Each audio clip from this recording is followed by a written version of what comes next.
पहाड़ियों और घने जंगल से घिरा हुआ भैरवगढ़ गांव काली पहाड़ी के ठीक पीछे था। काली पहाड़ी यानी मौत का घर। भैरवगढ़ गांव तक पहुंचने का रास्ता बेहद दुर्गम था।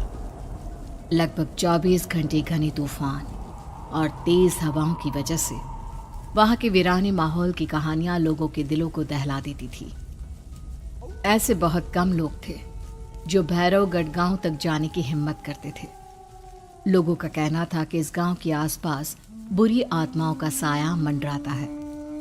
गांव के रहने वाले लोगों ने वैसे तो अपनी आंखों से किसी बुरी आत्मा या साये को नहीं देखा था, लेकिन गांव का बच्चा बच्चा इस बात को महसूस कर सकता था कि गांव के ऊपर कोई तो खौफनाक साया मंडरा रहा है। और उसकी वजह ये थी कि उस गांव में जैसे ही कोई लड़का 18 साल का होता, उसके 18वें जन्मदिन की रात ठीक 12 बजे अकस्मात उसकी मौत हो जाती।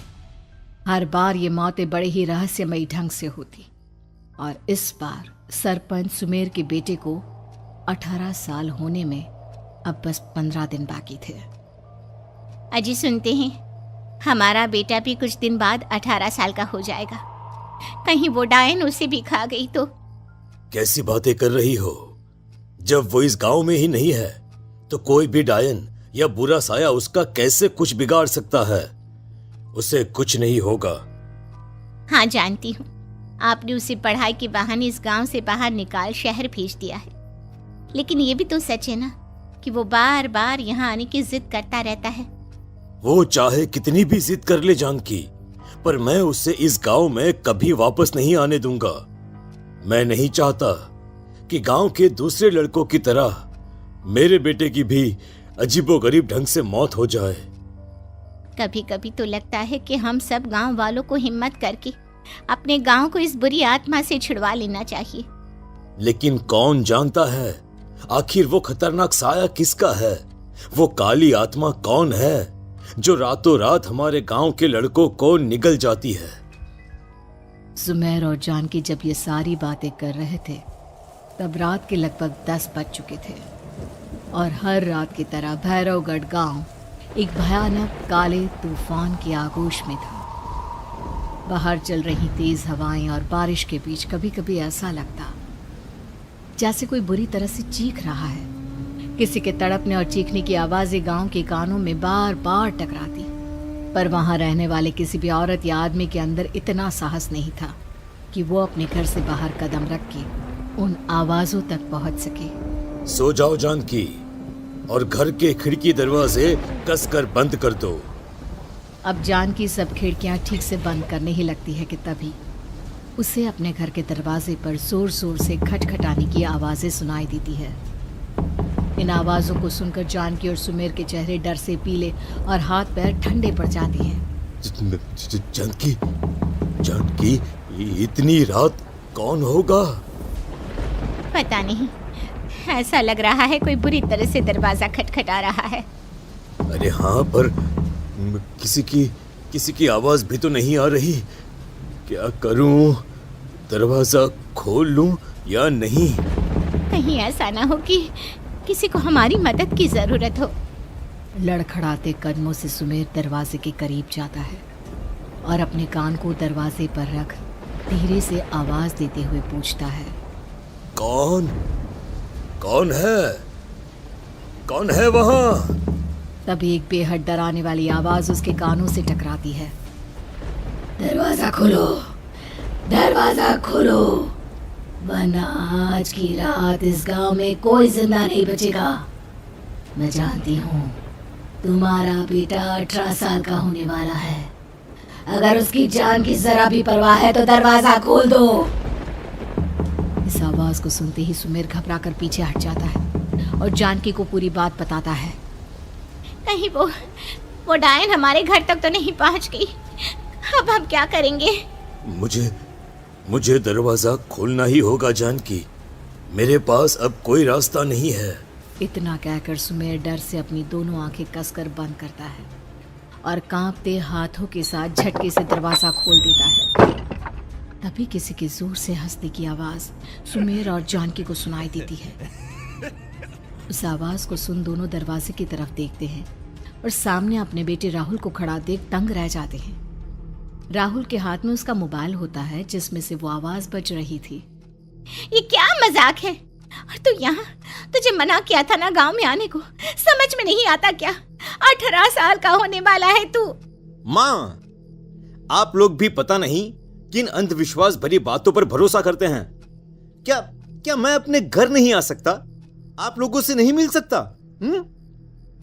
देख बेटा, हमने तुझे किसी वजह से ही इस गांव से दूर रखा था और यहां आकर तूने अच्छा नहीं किया। चल चल चल, मैं तुझे अभी के अभी वापस शहर छोड़कर आता हूं। ओफो पापा, आप बेकार की बातों से परेशान हो रहे हैं। बाहर इतना तेज अंधड़ तूफान चल रहा है, कहीं जाने की जरूरत नहीं है। मैं बस आप लोगों से मिलने आया हूं, कुछ दिन रहकर चला जाऊंगा।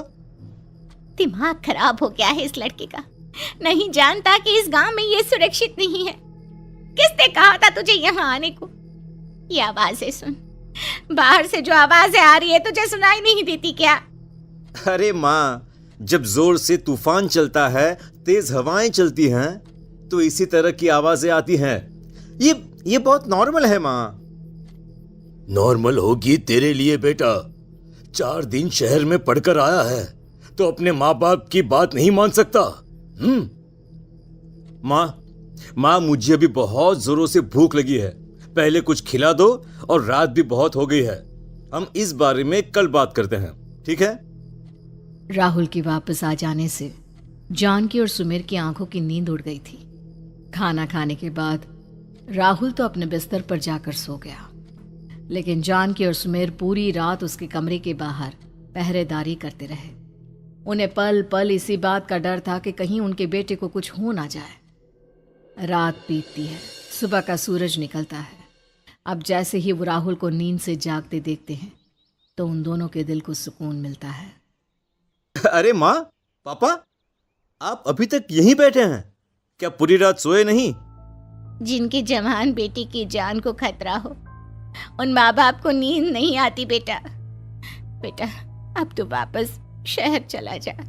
देखो माँ, मैं किसी जरूरी काम से इस गांव में आया हूं, और वो काम पूरा होने के बाद मैं खुद यहां से चला जाऊंगा। काम? गांव में तेरा क्या काम है? पापा, मैं बचपन से ही इस गांव के बारे में बेहद डरावने किस्से सुनते आया हूं, इसीलिए अब मैं उन्हीं किस्सों के ऊपर डॉक्यूमेंट्री फिल्म बनाऊंगा। रिसर्च करना चाहता हूं कि आखिर सच्चाई है क्या। हे भगवान, लो जी, सुन लिया, और भेजो इसे पढ़ने के लिए शहर। मैंने आपसे पहले ही कहा था, मेरी बहन के पास दूसरे गांव भेज दो। ना ये शहर जाता और ना उल जुलूल की बात इसके दिमाग में आती। जानकी और सुमेर राहुल को समझाने की बहुत कोशिश करते हैं, पर वो किसी की बात नहीं सुनता और अपना कैमरा लेकर गांव की पास वाली काली पहाड़ी की तरफ निकल जाता है। अब राहुल जैसे ही काली पहाड़ी पर पहुंचता है, उसकी नजर पहाड़ी के ठीक बीचों बीच बनी एक पुरानी झोपड़ी पर पड़ती है। यहाँ भी कोई रहता है क्या? ये इंटरेस्टिंग होगा। राहुल की आवाज पहाड़ों से टकराकर उसके कानों में सुनाई दे रही थी। उसने चारों तरफ का नजारा देखकर वहां की तस्वीरें अपने कैमरे में उतारना शुरू कर दिया। तभी अचानक राहुल ने अपने कैमरे में खींची हुई तस्वीर को जूम करके देखा, और उसमें उसे जो नजर आया वो देखकर राहुल के होश उड़ गए। क्या सचमुच उस गांव के ऊपर किसी बुरी आत्मा का साया था? क्या राहुल की जान बच पाएगी? क्या देखा था राहुल ने उस फोटो में जिसे देखकर वो दंग रह गया? इन सवालों के जवाब जानने के लिए देखिए इस कहानी का अगला भाग।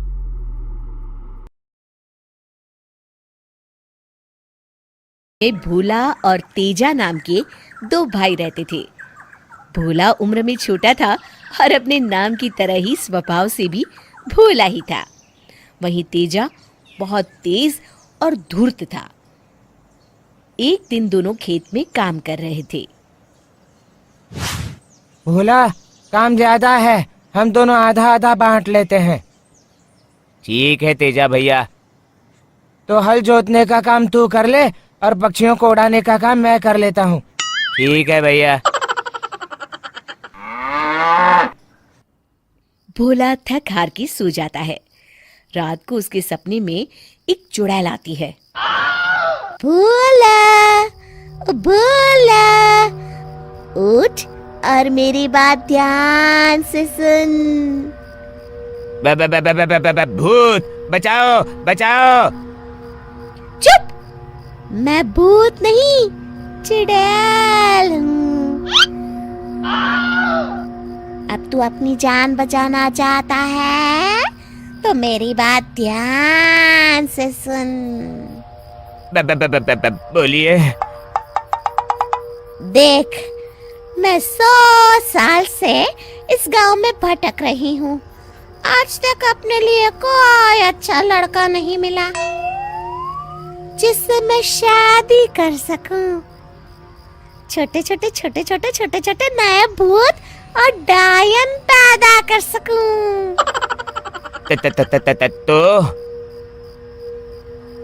तो ये कि अब कोई मिल गया है, मेरा काम तू करवा सकता है। मैं आपसे शादी नहीं कर सकता। चुप, तेरे जैसे बेवकूफ और सीधे आदमी से मुझे शादी करनी भी नहीं है। फिर क्या? मैं तो तेरी भाभी बनना चाहती हूँ। मुझे तेरा भाई तेजा पसंद है। वो भी हम भूतों की तरह ही क्रूर है। उसकी और मेरी जोड़ी खूब जमेगी। तो आप भैया से ही पूछ लीजिए ना। नहीं, मुझे शर्म आती है। तो आप मुझसे क्या चाहती हैं? ये मैं तुझे कल बताऊंगी। अब सुबह होने वाली है, मैं चलूं। अगले दिन बाप रे, कैसा भयानक सपना था। क्या अगड़म बगड़म बक रहा है भोला? उठ और चाय बना। हाँ भैया, आपको पता है कल मेरे सपने में चुड़ैल आई थी। अच्छा। तुझे कुछ किया तो नहीं उसने? नहीं नहीं, मुझे तो बस इतना बताया कि वो आपसे शादी करना चाहती है। अच्छा, चल तू कहता है तो मैं तैयार हूँ। इतना कहकर तेजा जोर जोर से हंसने लगता है। ऊपर छत पर बैठी चुड़ैल ये सुनकर खुश हो जाती है। रात को अब सो जाता हूँ। कल तो डरावने सपने के कारण नींद ही टूट गई थी मेरी। भोला, भोला, भोला, भोला। भूत भूत बचाओ बचाओ। चुप, रोज बचाओ बचाओ क्यों करता रहता है? मैं तेरी भाभी बनने वाली हूँ। क्या मतलब कल रात जो कुछ हुआ वो सिर्फ सपना नहीं था? बिल्कुल नहीं। और मैंने सुन लिया है, तेजा भी मुझसे शादी करने के लिए तैयार है। न न न न न, वो तो भैया। चुप कर और सुन। परसों अमावस्या है। रात को ठीक 1 बजे तेजा को अपने घर के सामने वाले सूखे कुएं में धक्का दे देना। उसके बाद ऊपर से बड़ा पत्थर रख देना। ये आप क्या कह रही हैं? मैं अपने भैया को धक्का कैसे दे दूं? अरे जब तक वो मरेगा नहीं, हमारी शादी कैसे होगी? एक बार तुमने उसे धक्का देके पत्थर रखा तो हम दोनों हमेशा के लिए उस कुएं में बंद हो जाएंगे। वहीं मैं अपना घर बसा लूंगी। मैं ऐसा नहीं कर सकता। मैं परसों रात को दुल्हन बनकर कुएं में तेजा का इंतजार करूंगी। अगर तूने उसे धक्का नहीं दिया तो मैं तुम दोनों को खा जाऊंगी। अब मैं चलती हूँ। भोला रोते रोते उठ जाता है और सारी बात तेजा को बताता है।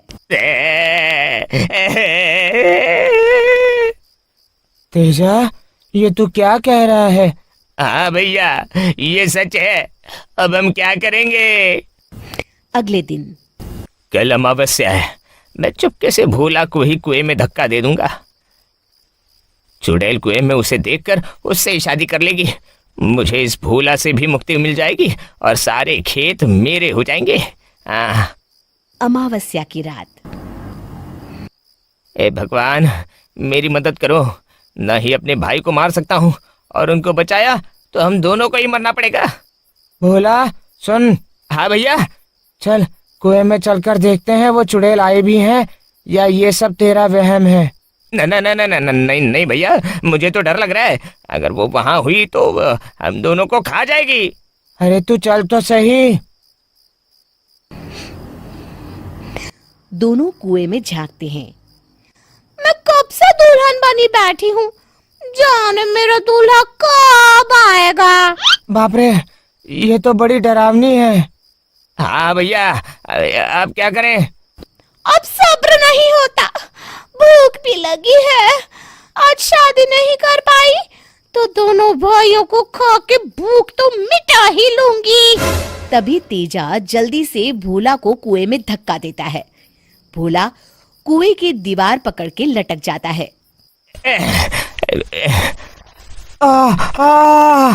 भैया, ये आप क्या कर रहे हैं? अगर हम दोनों जिंदा नहीं रह सकते तो तुझे ही मरना पड़ेगा भोला। भोला, तू मेरे रूप का इतना दीवाना हो गया कि खुद ही कुएं में चला आ रहा है। चल भाग यहाँ से।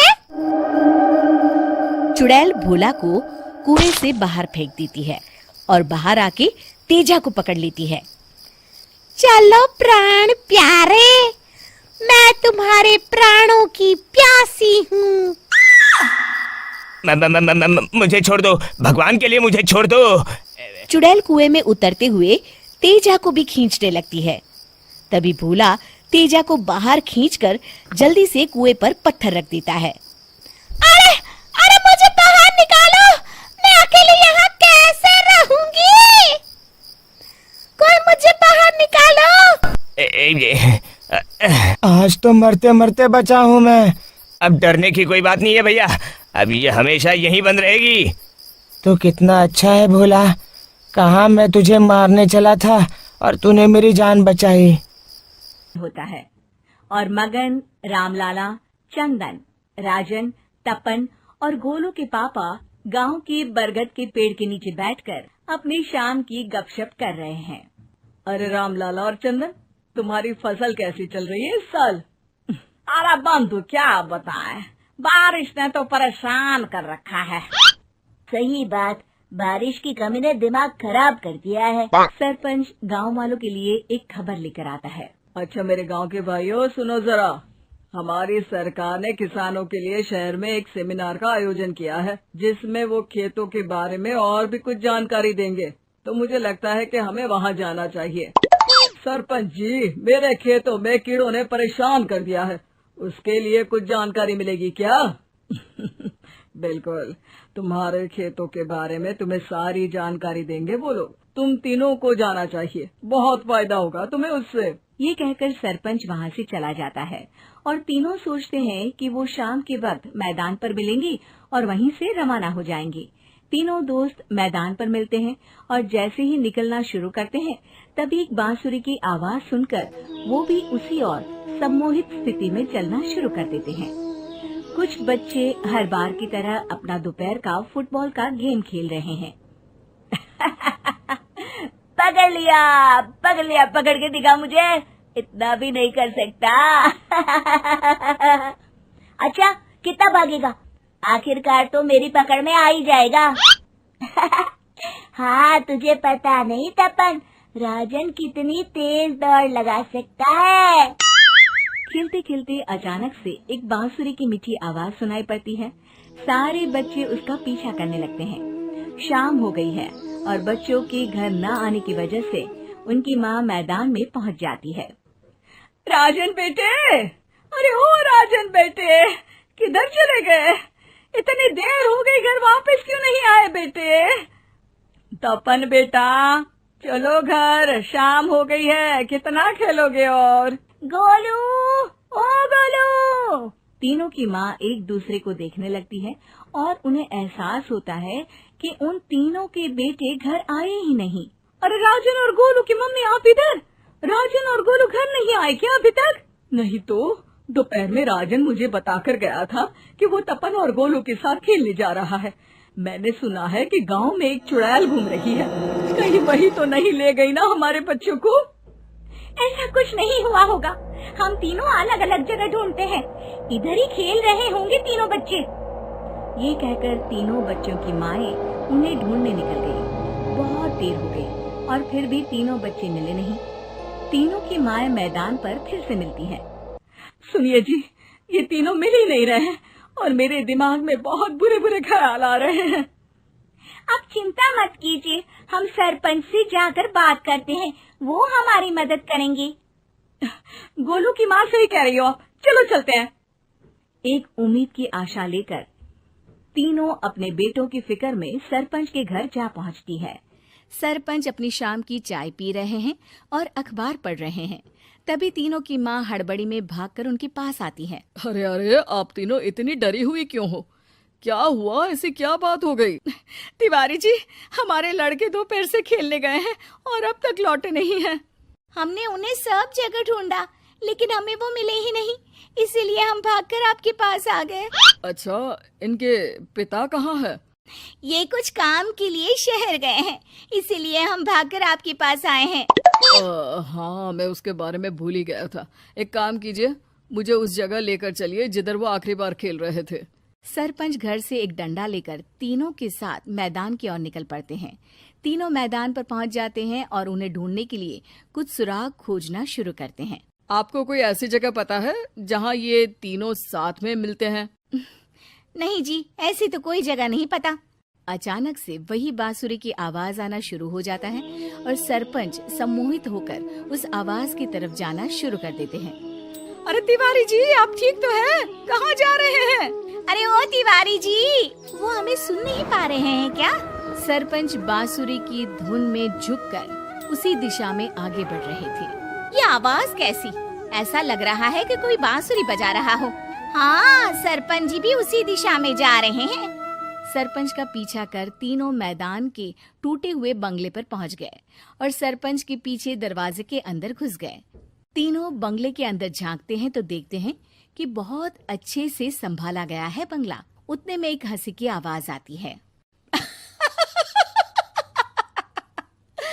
मेरी बांसुरी, तूने मुझे आज तक कभी तंग नहीं किया। हमेशा अपने जादू से लड़कों को खींच लाती है। ये बोलते ही राजन की माँ को तीनों बच्चे और उनके पिता वहाँ चुड़ैल के पास लेटे हुए दिखते हैं। अरे वो देखो, गोलू के पापा। अरे रे! अरे गोलू की माँ, आप चुप रहिए ना जरा। उस चुड़ैल ने देख लिया तो हम भी फंस जाएंगे। इन्हें बचाएगा कौन? लगता है ये शहर गए ही नहीं और इस चुड़ैल ने इन सबको भी यही बुला लिया है। अब हमें इन्हें छुड़ाना होगा। एक काम करते हैं। राजन की मम्मी गोलू और तपन की मम्मी को एक प्लान बताती है। बिल्कुल सही कह रही हो राजन की मम्मी। चलो आज इस चुड़ैल को मजा चखाते हैं। तीनों माएं अपने छुपने की जगह से बाहर निकलती हैं और एक्टिंग करना शुरू कर देती है। ये तो बढ़िया है, अब इसका असर औरतों पर भी हो रहा है। वाह जी वाह। तीनों माएं चुड़ैल की थोड़ा करीब आती हैं। राजन और गोलू की माँ चुड़ैल को पकड़ लेते हैं और तपन की माँ बांसुरी हाथ से पकड़कर तोड़ देती है। अरे पागल औरत, ये क्या कर दिया? मेरी बांसुरी को तोड़ दिया। अब मेरी शक्तियाँ खत्म हो जाएगी। तुम्हें तो अरे तुझे क्या लगा चुड़ैल कहीं की हमारे बच्चों को और पतियों को हाथ लगाएगी तू? बांसुरी टूटने की वजह से चुड़ैल खाक होकर गायब हो जाती है और सारे लोगों की आंख खुल जाती है। सब अपने परिवार को लेकर उस बंगले से बाहर निकल जाते हैं। कहते हैं ना, नारी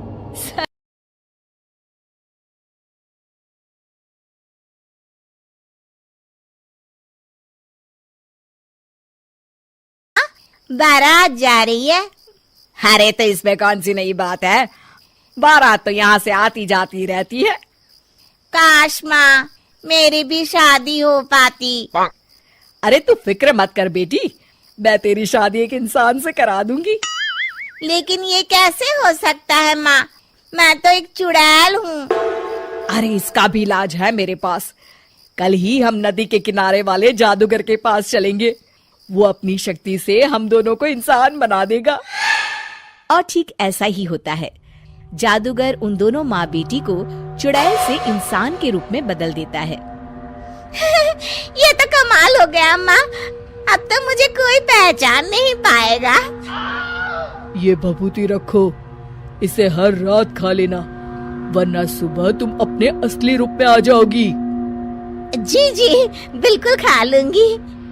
कुछ दिनों के बाद चुड़ैल की माँ अपनी बेटी की शादी धोखे से हरीश नाम के लड़के से करवा देती है।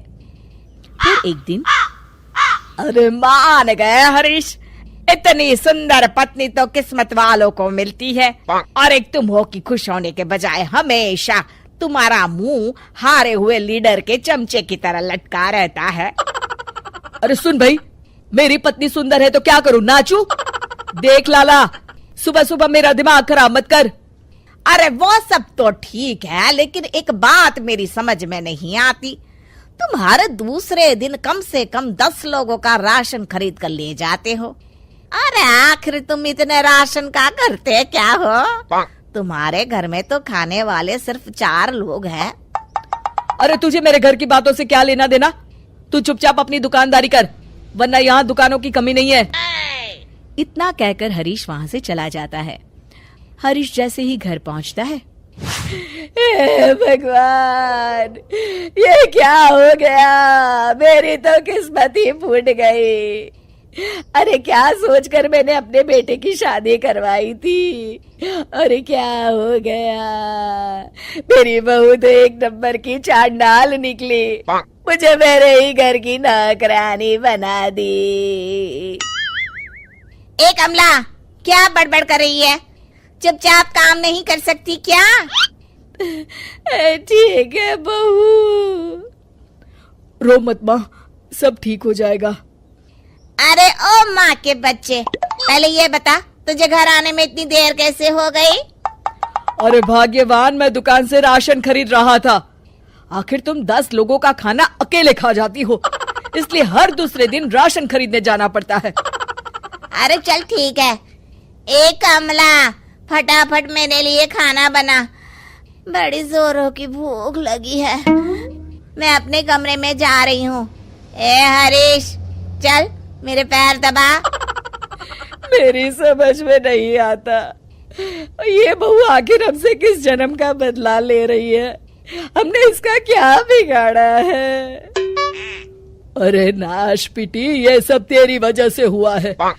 तुझे ही बड़ी जल्दी थी अपने बेटे की शादी करवाने की। अरे तो इसमें मेरी क्या गलती है जी? जो हर माँ करती है मैंने भी तो वही किया है ना। सही तरीके से जांच पड़ताल तो कर लेती कि लड़की कैसी है, स्वभाव कैसा है। इस तरह आंसू बहाने से अब कोई फायदा नहीं। जो गलती की है अब तो उसकी सजा भुगतनी पड़ेगी। आपका ये भाषण सुनने का वक्त नहीं है मेरे पास। मैं तो चली रसोई घर में खाना बनाने, नहीं तो ये डायन मुझे ही पकाकर खा जाएगी। कमला रसोई घर में चली जाती है। इस तरह हरीश और उसके घर वालों की जिंदगी नरक बन जाती है। कुछ दिन बीत जाते हैं। फिर एक रात, आज तो खाना खा के मजा आ गया। कुछ भी कहो, मेरी बुढ़िया सास खाना एक नंबर का बनाती है। और ये कामचोर हरीश क्या कर रहा है? ए लड़के, ठीक तरह से पैर दबा। आज तो मुझे बहुत नींद आ रही है। इस तरह उस रात चुड़ैल जादूगर की दी हुई भभूति खाना भूल जाती है। अगली सुबह अपनी बगल में लेटी चुड़ैल को देखकर हरीश की आंखें फटी की फटी रह जाती है। अरे मर गया रे, ये क्या? ये भाग्यवान, तुम तो एक चुड़ैल हो। हाँ, तूने सही कहा हरीश, चुड़ैल हूँ मैं, चुड़ैल। अरे मर गया रे, कोई बचाओ मुझे। इतना कहकर हरीश घर से बाहर की तरफ भागता है। तभी उसके पड़ोसी भी जाग जाते हैं और सब देखते हैं कि हरीश के पीछे एक चुड़ैल पड़ी है। गौर से देखने पर पता चलता है कि ये तो उसकी पत्नी ही है। सारे गांव वाले मिलकर उस चुड़ैल को मारते मारते एक कुएं की तरफ ले जाते हैं। चुड़ैल गांव वालों से डरती, रोती, बिलखती उस कुएं तक पहुंच जाती है और अनजाने में ही कुएं के अंदर गिर जाती है। गांव वाले फौरन कुएं में कुछ कचरा और डंडिया डालकर उसे भर देते हैं और इस तरह हरीश का अपनी पत्नी यानी कि चुड़ैल से पीछा छूटता है और हरीश और उसके घर वाले चैन की सांस लेते हैं। रतनपुर नाम के गांव में मीठी अपने पिताजी उमेश और सौतेली माँ रमा के साथ रहती थी। उसकी सौतेली माँ उससे बहुत काम करवाती। मीठी, कुएं से पानी लेकर आओ। हाँ माँ, अभी लाती हूँ। रास्ते में धूप से बचने के लिए वो एक लीची के पेड़ के नीचे खड़ी हो गई। तभी उसका ध्यान लीची के पेड़ की तरफ गया। लगता है इसको पानी की जरूरत है। मैं आज इसमें थोड़ा पानी जरूर डालूंगी।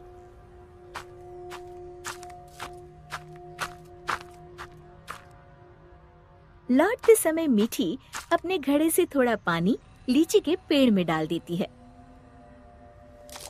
अब ये उसका रोज का नियम हो गया। जाते समय थोड़ी देर रुकती और आते समय थोड़ा पानी उसमें डाल देती। उसी पेड़ में एक चुड़ैल रहती थी। इतना ठंडा और मीठा पानी बड़े दिनों के बाद मिला है। एक दिन चुड़ैल ने सोचा, क्यों ना इस लड़की को दोस्त बनाया जाए। बहुत दिनों से मैंने कोई इंसान नहीं खाया। और वो मीठी की हम उम्र लड़की का रूप बनाकर कुएं पर बैठ गई। क्या नाम है तुम्हारा? मीठी। और तुम्हारा? अम्बी। अम्बी? अम्बी तो खट्टी होती है। तुम मीठी और मैं खट्टी, मतलब मीठी खट्टी। नहीं, मीठी खट्टी नहीं, मीठी अम्बी। दोनों खिलखिलाकर हंसने लगती है। अरे, मुझे तो तुमसे बातें करके बड़ी देर हो गई। और जल्दी से घड़ा लेकर घर के लिए चल दी। थोड़ा सा पानी उसने लीची के पेड़ में भी डाल दिया। चुड़ैल बहुत दिनों से अकेली रह रही थी। उसे मीठी का साथ अच्छा लगा। वैसे मीठी अच्छी लड़की है, क्यों ना इसे अपनी दोस्त बना लूं। ऐसे ही रोज मीठी और अम्बी कुएं पर मिलती और ढेर सारी बातें करती, खूब हंसती, खिलखिलाती। एक दिन, आज तो बड़ी देर हो गई, मीठी पानी लेने नहीं आई। क्यों ना उसके घर जाकर देखूं। ये सोचकर चुड़ैल मीठी के घर पहुंच गई। वहाँ उसने देखा, मीठी, अभी तक तुमने बर्तन नहीं धोए और पानी भी नहीं लाई। बस माँ, खाना खाकर अभी बर्तन धोती हूँ। कब से खा रही हो? जल्दी उठो, बहुत काम है। खाना खाकर मीठी बर्तन धोने लगी। आज मैंने लीची के पेड़ में पानी भी नहीं डाला और ना ही अपनी दोस्त से मिल पाई। तभी चुड़ैल ने जादू से पूरे बर्तन 1 मिनट में धो डाले। मीठी आश्चर्य से यहाँ वहाँ देख रही थी कि चुड़ैल उसके शरीर में प्रवेश कर गई और वापस आकर सोफे पर लेट गई। अच्छा, तो राजकुमारी आराम फरमा रही है। बर्तन कौन धोएगा? धुल गए। रमा को मीठी की आवाज भारी सी लगी। अच्छा, जादू से धोए हैं क्या? हाँ। अब झाड़ू कौन लगाएगा? कपड़े कौन धोएगा? तुम। और कौन? अच्छा, तो मुझे जवाब देती है। ये कहते हुए रमा ने मीठी का हाथ पकड़कर झकझोर दिया। पर मीठी रोज की तरह रोई नहीं, तो रमा को और तेज गुस्सा आ गया। मारने के लिए आगे बढ़ी ही थी कि मीठी ने उसका हाथ पकड़कर गोल घुमाकर छोड़ दिया। रमा तेजी से गोल गोल घूमने लगी। कुछ देर तक घूमने के बाद रमा ने एक बार फिर हाथ उठाने की कोशिश की। इस बार एक धक्के में रमा घर के चारों कोनों में टकराई और फिर एक कोने में जाकर गिर पड़ी। अब जाकर कपड़े धो। जाती हूँ। वो आराम से सोफे पर लेटकर टीवी देखने लगती है। थोड़ी देर बाद रमा कपड़े धोकर कमरे में आई। जाओ, जाकर झाड़ू पोछा करो। रमा कुछ बोलने ही वाली थी कि मीठी की लाल लाल आंखें देखकर डर गई। लगाती हूँ, अभी झाड़ू लगाती हूँ। इतने में मीठी के पिताजी आते हैं। उन्होंने पहले कभी रमा को काम करते हुए नहीं देखा था। रमा, तुम काम क्यों कर रही हो? मीठी कहाँ है? रमा जोर जोर से रोने लगी और उंगली से इशारा किया जहाँ मीठी आराम से लेटी हुई थी। मीठी, मैं क्या देख रहा हूँ? मीठी के पिताजी उसका हाथ पकड़कर उसे उठाते हैं, पर मीठी को देखकर बुरी तरह डर जाते हैं और पीछे हट जाते हैं। ये देखकर मीठी के शरीर में घुसी चुड़ैल जोर जोर से हंसती है।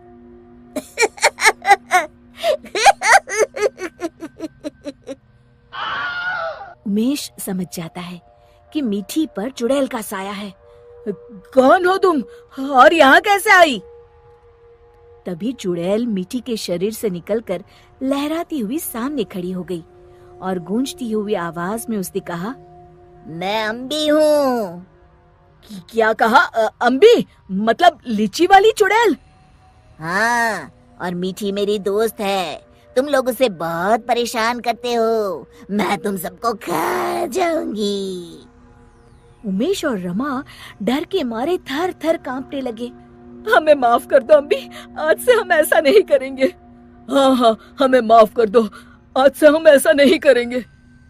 मैं कसम खाती हूँ मीठी को अपनी सगी बेटी की तरह ही रखूंगी। नहीं, तुम सब झूठे हो। अम्बी को बहुत गुस्सा देखकर मीठी बोली, नहीं नहीं अम्बी, तुम मेरी अच्छी दोस्त हो ना। मेरे माँ पिताजी को कुछ मत करो। नहीं, इन्हें सबक मिलना जरूरी है। तुम्हें मेरी कसम। ठीक है, अभी छोड़ देती हूँ, लेकिन जब भी तुम्हें मेरी जरूरत हो मुझे बुलाना, मैं फौरन आ जाऊंगी।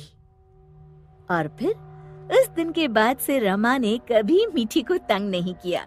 शिक्षा: हमें किसी के भोलेपन या मजबूरी का नाजायज फायदा नहीं उठाना चाहिए। पूरे 4 साल हो गए थे। आयशा प्रेग्नेंट थी, इसलिए पुनीत आयशा को अपनी माँ के पास गांव में उसकी देखभाल के लिए लेकर जाता है। गांव पहुंचते ही आयशा अपनी सास के पैर छूती है। जुग जुग जियो और अपनी सास को जल्दी से पोता दे दो। माँ जी, क्या बेटा और बेटी, आज के जमाने में लड़का लड़की सब एक समान होते हैं। तुम्हारे शहर में होता होगा ये सब, हमारे गांव में नहीं। मुझे तो पोता चाहिए बस। हे भगवान, ये दोनों तो अभी से शुरू हो गए। ये दोनों अगर ऐसे ही लड़ते रहे तो कैसे चलेगा ये सब? इन दोनों को मुझे ही रोकना पड़ेगा। अरे अरे माँ, क्या अपने बेटे से नहीं मिलोगी? हाँ हाँ, क्यों नहीं। कैसा है रे तू? कितने सालों बाद आया अपनी माँ से मिलने। शहर जाकर तो तू अपनी माँ को भूल ही गया था। अरे माँ, अब सारी बातें यहीं खड़े खड़ी करोगी क्या? हैं? पता है ना, आयशा पेट से है, वो ज्यादा देर तक खड़ी नहीं रह सकती। कमला दोनों को अंदर ले जाती है। माँ, आपसे एक बात बोलनी थी। हाँ हाँ, बोल बेटा, क्या बात है? माँ, वो खत में मैंने तुम्हें बस अपने आने की खबर दी थी और आयशा के बारे में बताया था, पर माँ, मुझे वापस शहर जाना होगा। मैं सिर्फ आयशा को यहाँ छोड़ने आया था। मुझे आज शाम को ही वापस जाना होगा। ऑफिस में बहुत काम है माँ। ये तू क्या बोल रहा है? मैं कितनी खुश थी कि अब हम सब साथ रहेंगे यहाँ। माँ प्लीज समझा करो, जाना जरूरी है मेरा। और माँ, तुमसे अच्छी सेवा आयशा की कोई और नहीं कर सकता, है ना? शाम होती ही पुनीत वापस शहर चला जाता है। आयशा का पूरा टाइम चल रहा था। उसको कभी भी कुछ भी हो सकता था, कमला अपनी बहू की खूब सेवा करती थी, उसे अच्छा अच्छा खिलाती थी और आखिर वो दिन आ ही गया। आयशा की तबीयत आज कुछ ठीक नहीं थी। मैं अभी दाई को बुला लाती हूँ, तुम अपना ध्यान रखना बहू। कमला दाई को बुला लाती है और कुछ ही देर में आयशा बेटी को जन्म देती है। बेटी हुई है। इतना बोलकर दाई वहां से चली जाती है। बेटी का नाम सुनते ही कमला को बहुत गुस्सा आने लगता है। इसको मैंने पहले ही कहा था, मुझे पोती नहीं पोता चाहिए, फिर भी इसने मुझे पोती दी। आधी रात को जब सभी सोए हुए थे, कमला चुपचाप उठती है। बच्ची अपनी माँ के पास सोई होती है। कमला बच्ची को उठाकर बाहर कुएं के पास ले जाती है। तभी बच्ची रोने लगती है। कमला उस बच्ची को कुएं में फेंक देती है, पर आयशा ये सब देख लेती है। माँ जी, ये आपने क्या किया? मेरी बच्ची आपने इस कुएं में फेंक दी। मुझे मेरी बच्ची चाहिए। मेरी बच्ची ला कर दो मुझे। अरे रोना बंद कर, अब देखना अब की बार ना लड़का ही होगा। अपनी सास की ये बात सुनते ही आयशा वहीं दम तोड़ देती है। आयशा को मरा देख कमला बहुत डर जाती है, इसलिए उसे चुपचाप ले जाकर घर के पीछे गड्ढा खोदकर उसमें गाड़ देती है। कई साल बाद पुनीत गांव वापस लौटता है, ढेर सारे खिलौने लेकर। कहाँ है सब? आयशा, अरे माँ, कहाँ गए सब? हे भगवान, मुझे भी उठा ले। ये दिन देखने से पहले तूने मुझे क्यों नहीं उठा लिया? माँ क्या बात है? आप ऐसे क्यों बोल रही हो? और हाँ, आयशा और मेरी बच्ची कहाँ है? आपका खत मिला था मुझे, आपने बताया था ना मेरी बेटी हुई है, कहाँ है वो? वही तो, मेरी बहू और पोती अब इस दुनिया में नहीं है। कुछ दिन बाद ही बच्ची मर गई। बहू ये बर्दाश्त नहीं कर पाई और उसने भी अपना दम तोड़ लिया। और तू अब आया है कितने सालों बाद। क्या? ये आप क्या कह रही है माँ? माँ, आपने मुझे पहले क्यों नहीं बताया? मैं अपनी बच्ची की सूरत भी नहीं देख पाया। मैंने तुझे इसलिए नहीं बताया कि तू शहर में परेशान ना हो जाए। और अब मैं तेरी दूसरी शादी करूंगी, देखना वो बहू मुझे जरूर पोता देगी। पुनीत का रो रो कर बुरा हाल था। रात का समय था। उसकी नजर खिड़की से बाहर तारों पर थी। उसे नींद नहीं आ रही थी। तभी खिड़की से एक चुड़ैल बच्ची झांकने लगती है।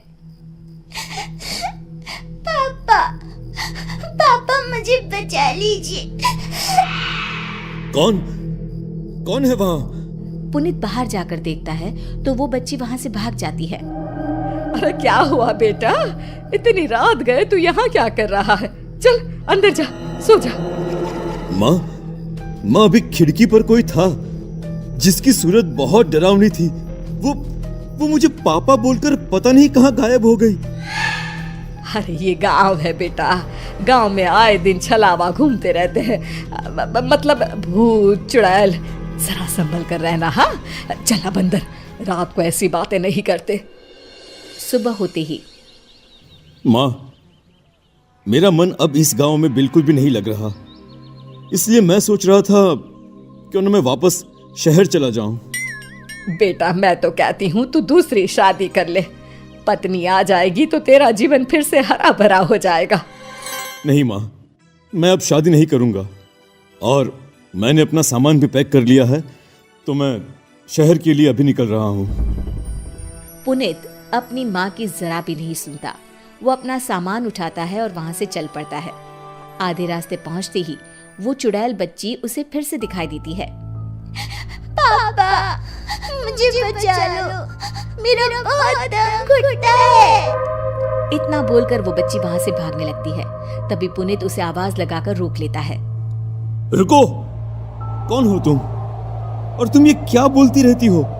मुझे बचा लो, मुझे बचा लो। मुझे बताओ, तुम्हें कोई परेशान करता है क्या? तब उस चुड़ैल बच्ची की आंखें लाल हो जाती है। तुम्हें ठीक से सुनाई नहीं देता क्या? मैंने पापा भी बोला था। ये तो चुड़ैल है, पर ये चुड़ैल बच्ची मुझे पापा क्यों बोल रही है? मैं इसे पूछता हूँ। पुनीत उससे कुछ पूछता, इतने में ही वो बच्ची वहां से भाग जाती है। पुनीत उसके पीछे भाग रहा होता है, तभी वो चुड़ैल बच्ची कुएं में जाकर कूद जाती है रुको! और तभी पीछे से उसकी माँ आके उसे पकड़ लेती है। बेटा, तू गया नहीं? और ये तू क्या करने चला था? मैं तुझे नहीं पकड़ती तो अभी इस कुएं के अंदर होता। पुनीत उस चुड़ैल बच्ची के बारे में अपनी माँ को सब कुछ बता देता है। ये सुनकर कमला बहुत डर जाती है, क्योंकि कुछ साल पहले उसी ने अपनी पोती को कुएं में फेंक कर मार डाला था।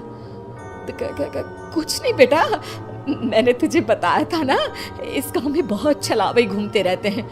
वो छलावा तुझे मारने आया था और कुछ नहीं। वो छलावा नहीं था। उस बच्ची की आंखों में बहुत दर्द था, जैसे जैसे कुछ बताना चाहती हो। मुझे पता करना ही होगा, आखिर वो चुड़ैल बच्ची मुझसे क्या चाहती है, मुझे क्या बताना चाहती है। उस बच्ची से मुझे दोबारा मिलना पड़ेगा। इसके लिए मुझे यहीं रहना होगा, गांव में। अरे इसे ये अचानक से क्या हो गया? अभी तो बड़ी जिद कर रहा था कि मुझे यहाँ नहीं रहना, शहर जाना है। अरे पता नहीं क्या हो जाता है इसे। दोनों वहां से घर वापस चले जाते हैं। आधी रात का समय था। पुनीत गहरी नींद में सोया होता है, तभी उसे किसी के रोने की आवाज सुनाई देती है। वो खिड़की से बाहर झांक कर देखता है तो वही चुड़ैल बच्ची बैठकर रो रही होती है। लगता है यही सही मौका है उस बच्ची से बात करने का। पुनीत उस बच्ची के पास जाता है। पापा, मुझे बचा लो, मुझे बहुत घुटन होती है। बेटी, बेटी क्या बात है? मुझे नहीं बताओगी? और तुम मुझे बार बार ये पापा पापा क्यों बोलती रहती हो? क्योंकि आप मेरे पापा हो। ये सुनकर पुनीत चौंक जाता है। क्या? ये तुम क्या बोल रही हो? मेरी तो कोई भी बेटी नहीं थी। पापा, शायद आप भूल गए, आपकी एक बेटी थी जिसे पैदा होते ही आपकी माँ यानी मेरी दादी ने मुझे कुएं में जिंदा ही फेंक दिया, क्योंकि उन्हें पोती नहीं चाहिए थी। मुझे कुएं में फेंकते हुए मेरी माँ ने देख लिया और ये देखते ही मेरी माँ ने वही दम तोड़ दिया। किसी को कुछ पता ना चले, इसलिए दादी ने चुपचाप घर के पीछे मेरी माँ को गाड़ दिया। बेटी, मेरी बच्ची, मेरी बेटी, आजा, आजा मेरे पास। अपने पापा के गले नहीं लगेगी क्या? आ बेटा। वो बच्ची अपने पापा के गले लग जाती है। पीछे से कमला सब देख रही थी। मुझे माफ कर दो बेटा। नहीं माँ, मैं तुम्हें कभी भी माफ नहीं कर सकता। आज से तुम मेरी माँ नहीं और मैं तुम्हारा बेटा नहीं। तुमने खून किया है माँ, खून, मेरी पत्नी का और मेरी बच्ची का। मैं तुम्हें कभी माफ नहीं करूंगा। पुनीत पुलिस को बुलाकर अपनी माँ को पुलिस के हवाले कर देता है और गांव के कुछ लोगों की मदद से कुएं से बच्ची का कंकाल निकलवाकर उसका अंतिम संस्कार कर देता है। अंतिम संस्कार होते ही चुड़ैल बच्ची अपने पापा को हाथ हिलाते हुए वहां से गायब हो जाती है।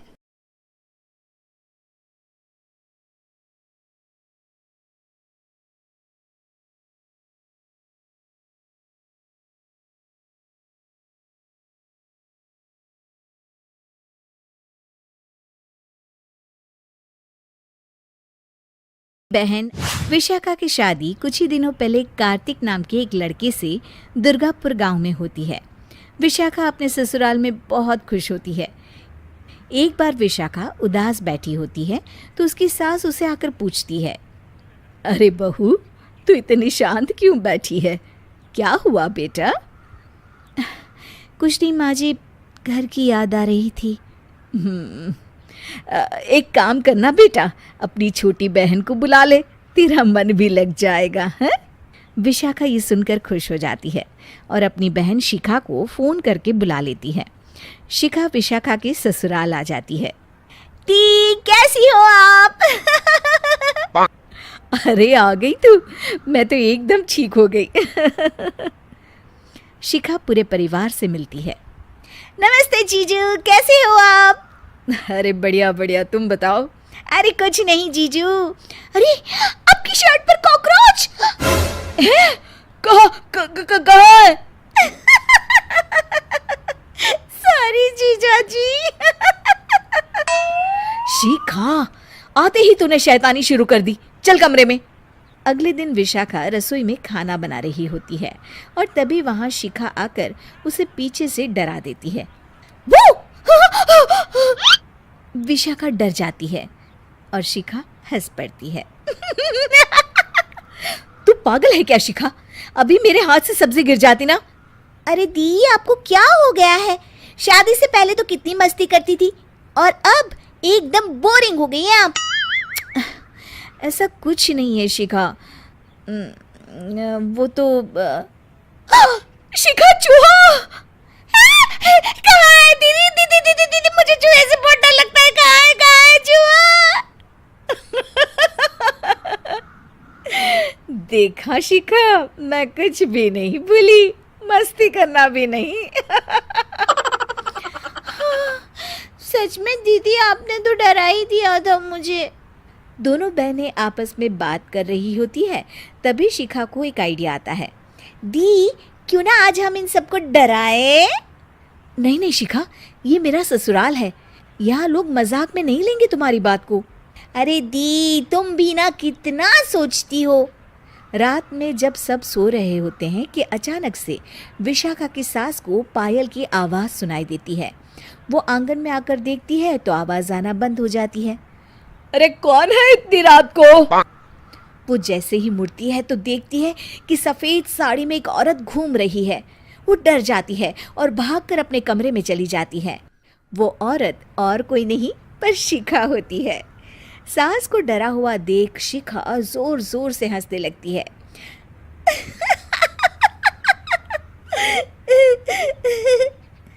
अगले दिन शिखा ये बात विशाखा को बताती है। ऐसा तुझे नहीं करना चाहिए था शिखा। ये मेरा ससुराल है और तू यहाँ ऐसे मजाक नहीं कर सकती। किसी को पता चल गया ना तो हमारी तो शामत आ जाएगी।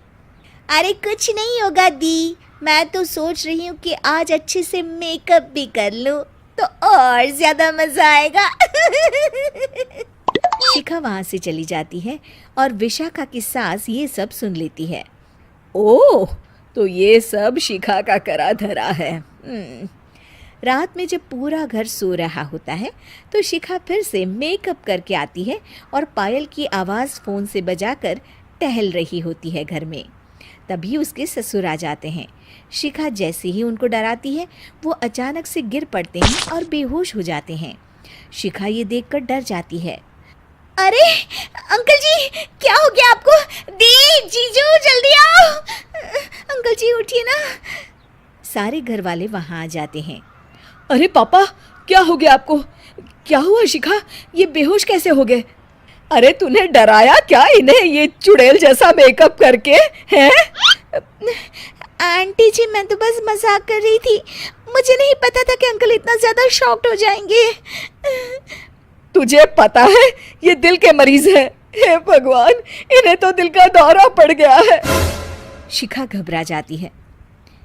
क्या दिल का दौरा? तेरी वजह से आज इनकी ये हालत है। इन्हें कुछ भी हुआ ना तो तू जेल जाएगी, समझी? शिखा रोने लगती है। नहीं नहीं आंटी जी, ऐसा मत बोलिए। अंकल को कुछ नहीं होगा। तभी ससुर को छींक आने वाली होती है। वो छींक रोकने की कोशिश करते हैं लेकिन फिर भी उन्हें छींक आ जाती है और उनकी आंख खुल जाती है। अंकल, आप ठीक तो है ना अंकल? ससुर और सास हंसने लगते हैं। क्यों बेटा, सिर्फ तुम्हें ही मजाक करना आता है क्या? है तो क्या पापा बेहोश नहीं हुए थे? अरे नहीं नहीं, मैंने ही प्लान बनाया था ये। पर क्यों माँ? क्योंकि विशाखा को लगता है कि ये उसका ससुराल है। उन्हें ऐसी मजाक वाली बातें पसंद नहीं आएगी। पर उन्हें ये नहीं पता कि अगर ये दोनों बहनें शेर हैं तो हम भी सवा शेर हैं। ये तो बिल्कुल सही कहा आपने आंटी जी।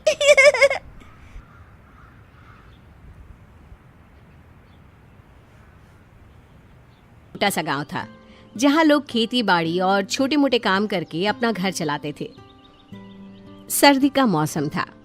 चिंटू अपने घर से बाहर खेलने जाने के लिए अपनी माँ को मना रहा होता है। जाने दो ना माँ, गोलू मेरा इंतजार कर रहा होगा। ये लड़का कभी नहीं समझेगा। इतनी हड़बड़ी पढ़ाई में भी दिखाएगा क्या तू? नहीं नहीं नहीं, कहीं नहीं जा रहा तू। तभी बाहर से घंटियों की आवाजें आने लगती है। कुल्फी वाला कुल्फी, ठंडी ठंडी कुल्फी ले लो, कुल्फी ले लो, चंदू की कुल्फी। माँ मुझे कुल्फी खानी है, प्लीज माँ प्लीज। इस चंदू कुल्फी वाली की क्या मती मारी गई है, जो ठंड के मौसम में बच्चों को बीमार करने कुल्फी ले आया? तू यहीं रुक, मैं उसके कान खींच कर आती हूँ। कमला जैसे ही बाहर जाती है, चिंटू अपने दोस्त गोलू से मिलने बाहर चला जाता है। गोलू जल्दी बाहर आ, माँ के आने के पहले वापस घर भी तो जाना है मुझे। दोनों दोस्त मैदान में खेलने चले जाते हैं। तभी उनकी नजर एक ठेले पर पड़ती है। ठेले पर चारों तरफ चॉकलेट्स ही चॉकलेट्स थे। अरे चिंटू देख चॉकलेट, चलना खरीद लेते हैं। आओ बच्चों, चॉकलेट वाली आंटी के जादुई चॉकलेट्स खाओ।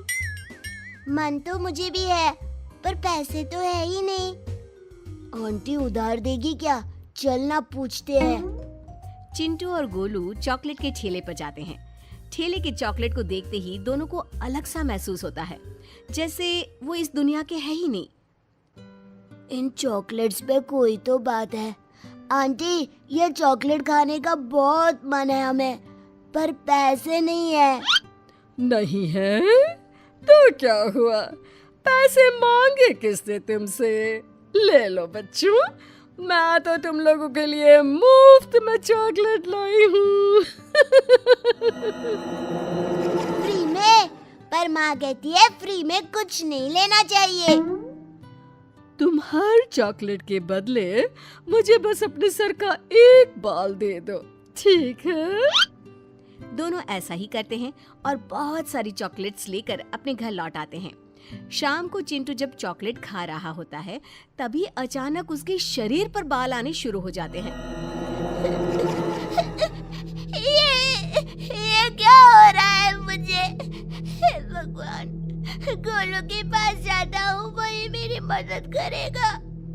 तभी कमरे की खिड़की से अंदर अंधा भालू बन चुका गोलू आता है। कौन हो तुम? भागो यहाँ से। Mummy, mummy! अरे चिंटू, ये मैं ही हूँ यार गोलू। देखना मुझे क्या हो रहा है, हम दोनों भालू बन रहे हैं। तभी खिड़की के बाहर एक चुड़ैल चॉकलेट का ठेला लिए दिखाई देती है। चिंटू, गोलू, यहाँ जाओ बच्चों मेरे पास, मैं मदद करूंगी तुम्हारी। आओ ना बच्चों। जैसे ही दोनों उसकी आंख में देखते हैं, दोनों उस चुड़ैल के वश में आ जाते हैं और उसके पीछे पीछे चल पड़ते हैं। अगली सुबह कमला भागते हुए गांव में सबके घर जाकर चिंटू को ढूंढती है। अरे कहाँ गया मेरा चिंटू? कितना समझाया उसे कि इधर उधर मत जाया कर, पता नहीं कौन ले गया मेरे बच्चे को। चिंटू! तभी वहां भागती हुई विमला आती है। भाभी, कल रात से मेरा गोलू भी नहीं मिल रहा। तभी उन्हें एक आवाज सुनाई देती है। ओ बच्चों, चॉकलेट खाओ, चॉकलेट वाली आ गई। धीरे धीरे कर अचानक ही हर रोज गांव का एक न एक बच्चा गायब होने लगता है, जिसके कारण गांव में डर का माहौल बन जाता है। ये हमारे गांव को किसकी नजर लग गई है? सारे बच्चे कहाँ जा रहे हैं? इतनी जांच पड़ताल हुई पर मिला क्या है? बाल? क्या भालू बस बच्चों को ही पकड़ता होगा? कुछ तो बात है। जब से ये चॉकलेट बेचने वाली आई है, बच्चे गायब हो रहे हैं। ठेले वाली के साथ साथ अब से जो भी बच्चा उसके पास से चॉकलेट लेगा, उस पे भी नजर रखनी होगी।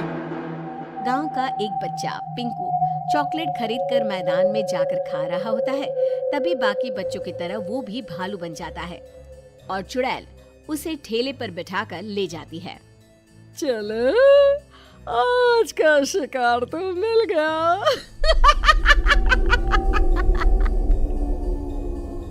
सभी मिलकर चुड़ैल के पीछे पीछे जाते हैं, जहां वो देखते हैं कि चुड़ैल ने एक गुफा में आधे भालू बने सभी बच्चों को बंद करके रखा है। क्या हुक्म है मेरे माकिन?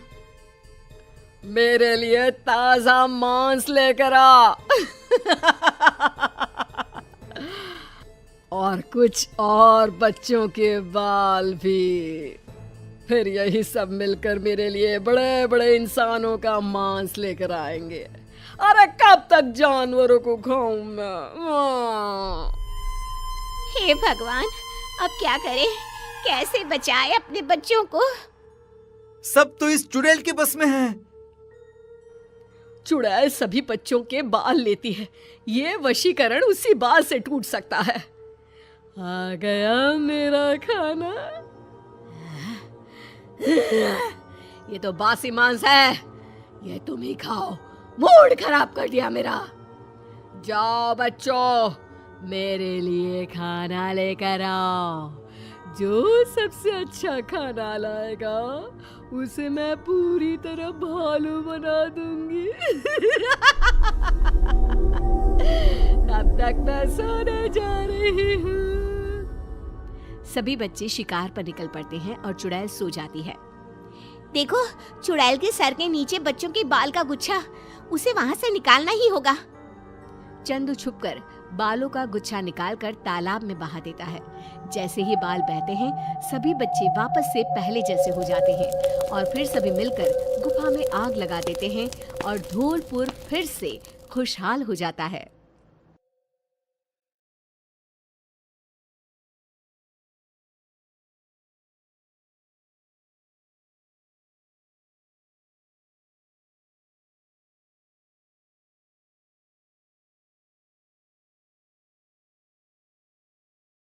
नदी के किनारे एक गांव था, रतनपुर। उस गांव में एक चुड़ैल का साया था। वो चुड़ैल बहुत ही अजीब थी। एक दिन, मुनिया के बापू, जल्दी अंदर आइए। सुरेश अभी नींद में था, चिल्लाकर बोला, क्या हुआ? गला क्यों फाड़ रही हो? ये देखो। अरे, ये कैसे हुआ? मुनिया, क्या हुआ बेटा? उससे क्या पूछ रहे हैं? बेचारी तभी से डरी सहमी हुई है। लेकिन ये तो कोई गंभीर बीमारी लगती है। हाँ, देखो तो, बेचारी की चुटिया ही काट ली किसी ने। राम राम। लेकिन एक भी बाल आसपास नहीं दिख रहा। हाँ, ये हुआ क्या समझ में ही नहीं आ रहा। ऐसे ही 2-4 दिन मुनिया को देखने और सांत्वना देने वाले भी आए। अब कुछ शांति हुई ही थी कि एक दिन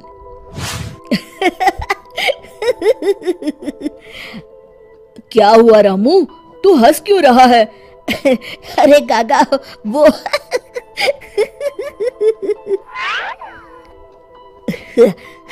के बच्चे, कुछ बता भी। रूपा काकी की चुटिया कट गई है।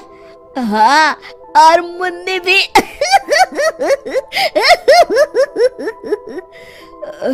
अच्छा, पर काहे? आप भी पूछ लो। चल कर देखता हूँ। क्या हुआ मुन्नी? ये क्या हल्ला मचा हुआ है? तभी मुन्नी बाहर आती है। ये का सुन रहा हूँ? कैसे हुआ सब? अरे का बताएं चच्चा, रात में रोज की तरह खा पी के सोए और सुबह देखे तो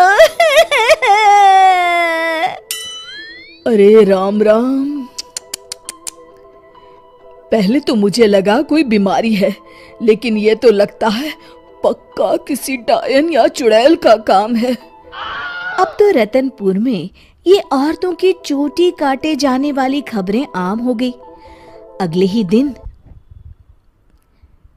सरिता, आज बहुत गर्मी है, मेरा बिस्तर बाहर लगा देना। जी ठीक है। सरिता ने रमेश का बिस्तर बाहर और अपना और चुनिया का आंगन में लगा लिया। रात में रमेश को प्यास लगती है। बड़ी प्यास लगी है, लगता है सरिता ने पानी नहीं रखा। कोई नहीं, खुद ही ले लेता हूँ। अंदर जाने पर वो देखता है कि सरिता के बिस्तर के सिरहाने चुड़ैल खड़ी है। वो एक हाथ से सरिता की चोटी पकड़े हुए है और चाकू से उसकी चोटी काट रही है। वो जोर से चिल्लाया, चुड़ैल, बचाओ बचाओ, चुड़ैल। सरिता और चुनिया उठ गए। गांव वाले भी फौरन आ गए। देखते हैं चुड़ैल हाथ में सरिता की चोटी लिए खड़ी है। भीड़ देखकर वो हंसते हुए बोली,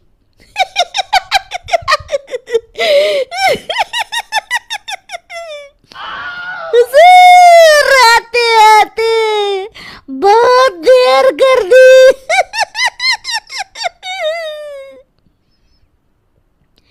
सरिता तो डर के मारे बेहोश हो गई, पर बाल तो जा ही चुके थे। अरे आखिर चाहती क्या हो? पर चुड़ैल उनकी बात अनसुनी करके सरिता की चोटी घुमाते हुए सबकी आंखों के सामने गायब हो गई। चोटी वाली चुड़ैल की खबर जंगल की आग की तरह पूरे गांव में फैल गई और गांव में बातें चलने लगी। मुनवा, सुना है कल तेरी भाभी की भी चोटी चुड़ैल ले गई। हाँ हाँ, उन्हीं के घर मिलने जा रहा हूँ। वैसे तो ठीक ही रहा, कम से कम अब सर पर पल्लू तो टिकेगा। हाँ, ये बात सही कही आपने। इतना कह के दोनों वहां से चले गए। इसी तरह चुड़ैल का डर सारे गांव में बढ़ता गया और लोग घर छोड़कर वहां से जाने लगे। तभी कुछ गांव के लोग आपस में बात करने लगे, क्यों ना सरपंच जी के पास चले। हाँ, सरपंच जी ने दुनिया देखी है, कोई ना कोई उपाय ढूंढ ही निकालेंगे। हाँ हाँ चलो। और सभी गांव वाले सरपंच जी के घर पहुंच गए। समस्या सुनकर सरपंच ने कहा, समस्या तो सच में गंभीर है।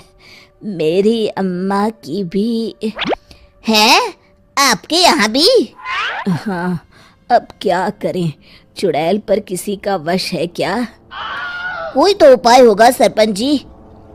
इसके लिए किसी ओझा से मिलकर बात करनी होगी। तभी मदन बोलता है, अगर हमें अपने गांव से इस चुड़ैल का साया हटाना है तो हमें उसकी चोटी काटनी पड़ेगी। मेरी नानी ने मुझे बताया था कि हर चुड़ैल की शक्ति उसकी चोटी में होती है। अगर हम किसी तरह उसकी चोटी काटने में सफल हो गए तो उससे अपना गांव छुटकारा पा जाएगा। बताओ कौन जाएगा चुड़ैल के पास? मैं उसे बताऊंगा कि क्या करना है। अरे मदन भैया, हम मुखिया जी के पास आए हैं मदद मांगने, वही जाएंगे। अरे ऐसे कैसे? मैं गया तो गांव कौन संभालेगा? इस रामू को भेज देते हैं। अरे ओ मुखिया, पगला गया है क्या? भरी जवानी में मौत के मुंह में चला जाऊं? तुम सब छोड़ो, मैं चला जाऊंगा। देखो, वो चुड़ैल अपना काम तभी करती है जब कोई सो रहा हो। आज तक कोई जगा हुआ इंसान उसका शिकार नहीं हुआ है ना? हाँ, सो तो है। तो आज रात सभी को जागते रहना है। सिर्फ मैं सोने का नाटक करूंगा। हाँ हाँ ठीक है। फिर मदन नकली चोटी लगाकर और साड़ी पहनकर पंचायत के चबूतरे पर ही सो गया। रात के 12 बजे चुड़ैल वहां आई। आज पूरे गांव में घुमाई, कोई सोया ही नहीं। तभी उसकी नजर चौक पर सोए मदन पर पड़ी। ये औरत यहाँ क्यों सोई है? लगता है घर में झगड़ा हुआ होगा। खैर मुझे क्या, मुझे तो बाल चाहिए। चुड़ैल ने चोटी काटने के लिए जैसे ही चोटी पकड़ी, वो निकलकर उसके हाथ में आ गई। इसके लिए वो तैयार नहीं थी, इसलिए 2 पल के लिए वो कभी चोटी तो कभी चाकू को देखने लगी। इसी समय का फायदा उठाकर मदन ने उसकी चोटी काट ली। पहले तो वो डर गई, फिर भी हिम्मत करके बोली, कौन है तू? बता कौन है तू, नहीं तो मैं तुझे खा जाऊंगी। तेरी चोटी मेरे पास है, तू मेरा कुछ नहीं बिगाड़ सकती। मदन उसकी चोटी दिखाते हुए हंसता है। मेरी चोटी दे दे, दे दे मेरी चोटी, मेरी चोटी दे दे। चीखते हुए मदन की तरफ बढ़ी।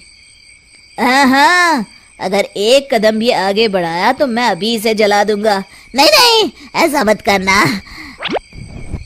नहीं करूंगा, पर एक शर्त पर। हाँ, मुझे तुम्हारी सब शर्तें मंजूर है, बस ये चोटी दे दो।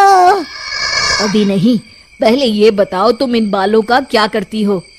मैं इन्हें एक कुएं में डाल रही हूँ, उसे भरने के लिए। वो क्यों? जब वो कुआं भर जाएगा तो मैं सबसे शक्तिशाली हो जाऊंगी। चलो वो कुआं मुझे दिखाओ, वहीं तुम्हें तुम्हारी चोटी दे दूंगा। चलो ये चोटी मुझे दे दो, इसकी मदद से हम जल्दी पहुंचेंगे। नहीं नहीं, मुझे जल्दी नहीं, पैदल ही चलते हैं। वो मदन को लेकर चलने लगी और गांव वाले भी जलती हुई मशालें लेकर उसके पीछे पीछे आ गए। सब उसकी गुफा तक पहुंच गए, जहां कुएं के अंदर उसने बाल जमा कर रखे थे। आधा कुआं तो भर गया है। देखो, दिखा दिया ना, अब जल्दी से मेरी चोटी दे दो। हाँ हाँ, क्यों नहीं, ये लो। कहते हुए मदन ने उसकी चोटी भी कुएं में फेंक दी। अरे बेवकूफ, ये क्या किया? अब मैं इतने बालों में से अपनी चोटी कैसे ढूंढूंगी? वो देखो, बीच में पड़ी है। चुड़ैल कुएं में जाकर अपनी चोटी ढूंढने लगी। उसके कुएं में उतरते ही गांव वालों ने अपनी अपनी मशालें कुएं में फेंक दी। वो धू धू करके जलने लगा। अरे बचाओ रे कोई, मैं सबके बाल वापस कर दूंगी, बचाओ। साथ ही वो चुड़ैल भी जलकर भस्म हो गई। शिक्षा: अगर मिलजुल कर किसी समस्या का हल ढूंढा जाए तो समस्या अवश्य दूर हो जाती है। दोस्तों, हमें उम्मीद है कि आपको हमारी ये कहानी पसंद आई होगी।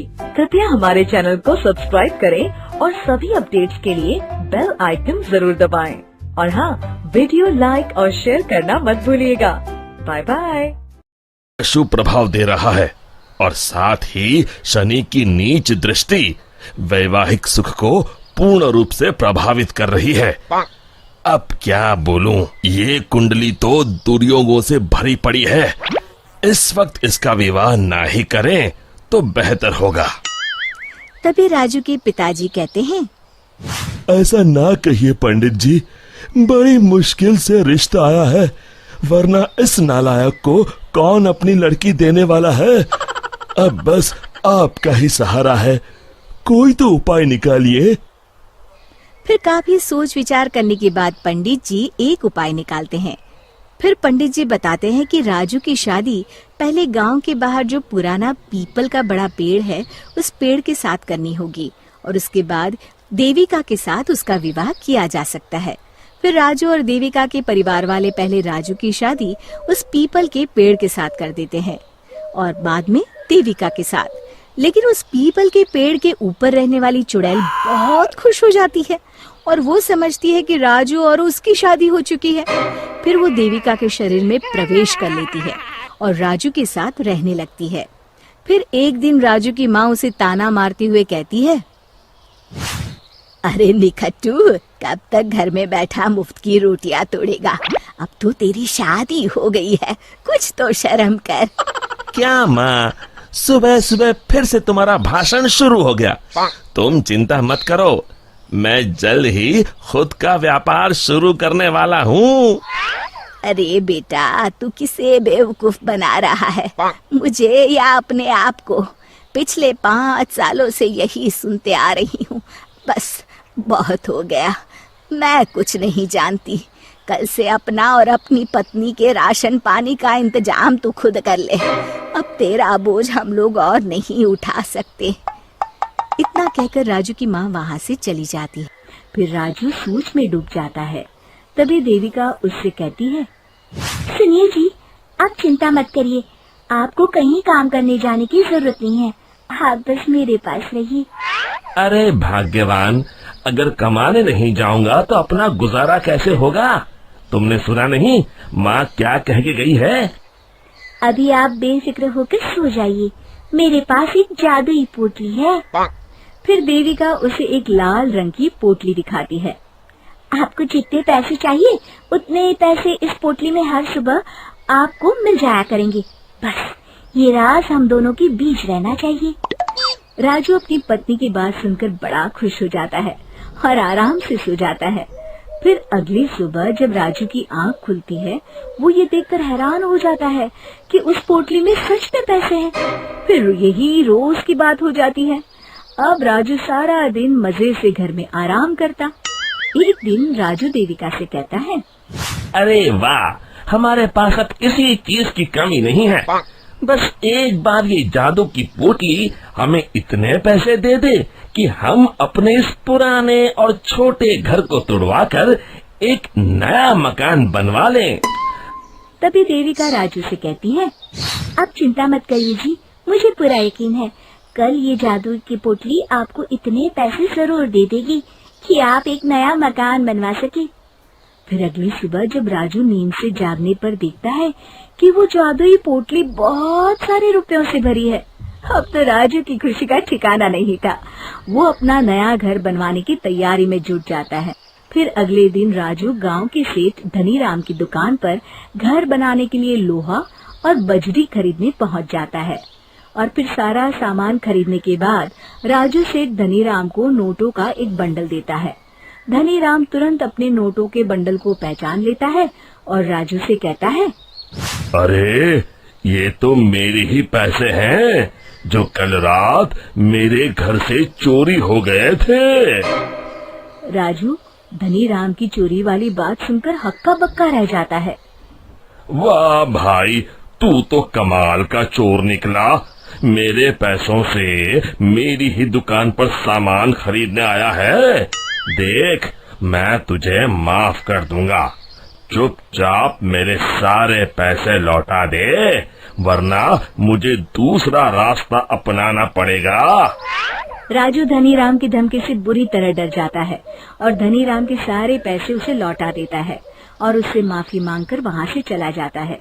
घर आने के बाद राजू सच्चाई का पता लगाने के लिए रात को सोने का नाटक करता है।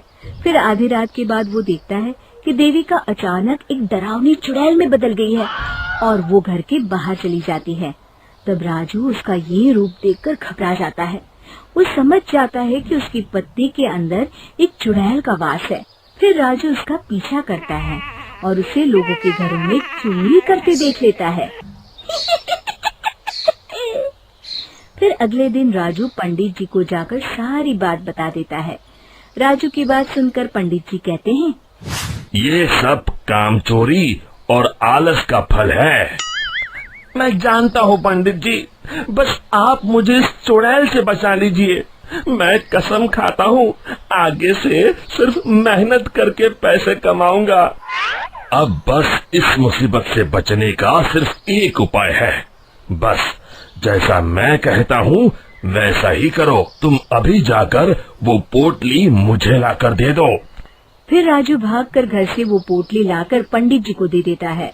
दोनों उसी पुराने पीपल के पेड़ के पास जाते हैं और पंडित जी उस पोटली को पेड़ से बांधकर वहाँ हवन चालू कर देते हैं। दूसरी तरफ देविका के शरीर में रह रही चुड़ैल छटपटाने लगती है और देखते ही देखते वो हवन कुंड के सामने खड़ी हो जाती है और देविका के शरीर से बाहर आ जाती है। फिर पंडित जी से कहती है, मैं इतनी आसानी से राजू का पीछा नहीं छोड़ने वाली। मैं तुझे आखिरी मौका दे रहा हूँ। इस लड़की के शरीर को छोड़कर चली जा। मेरी बात मान ले चुड़ैल, वरना मैं तुझे जलाकर राख कर दूंगा। तू मुझे नहीं जानता पंडित, इसलिए तू इतनी बड़ी बड़ी बातें कर रहा है। लगता है आज तेरा आखिरी दिन है। तो तू नहीं मानेगी तो ठीक है, अब मजा देख। और फिर पंडित जी जोर जोर से मंत्र पढ़ना शुरू कर देते हैं। हवन कुंड की अग्नि देखते ही देखते बहुत बड़ा रूप धारण कर लेती है।